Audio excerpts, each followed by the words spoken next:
Now, the third body-brain booster is defend it. By this we mean protect your brain from harm. Now, the most obvious one is to protect your brain from being hit by anything. Don't get in a fist fight. Don't fall off your bicycle or your motorbike. Wear your seatbelt at all times.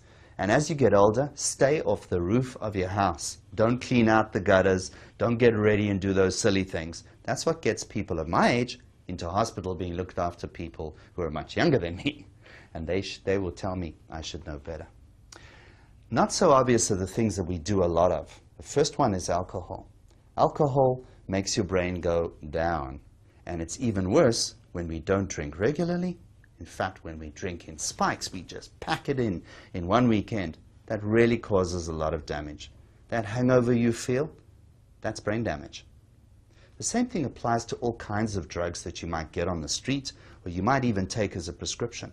Anything that stimulates your brain tremendously, like cocaine and heroin and ice and meth, ecstasy, all of that stuff, that's a hijacker. That just hijacks your brain reward pathways. And that addiction, that's changed your brain in a bad way.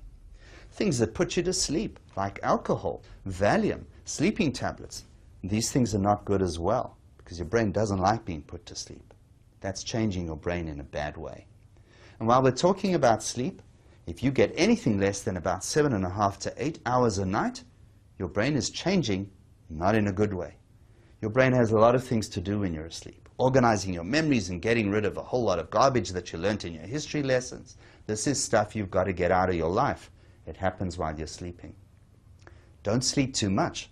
That's not good for you either. So 7.5, 8 hours sleep, that's really good. So remember to defend your brain against these dangerous toxins, against falling and injury, and keep it very, very nicely asleep. Another great way to defend your brain that we'll talk about later is to keep it active and to keep on talking and meeting and being around people. Staying at home alone, staying in your room, that's not good for your brain. One of the ways to defend your brain, get out there and meet strange people, talk to them, get to know them, have conversations. Overall, if you look after your brain, it's going to outlast you. It's going to last a lifetime.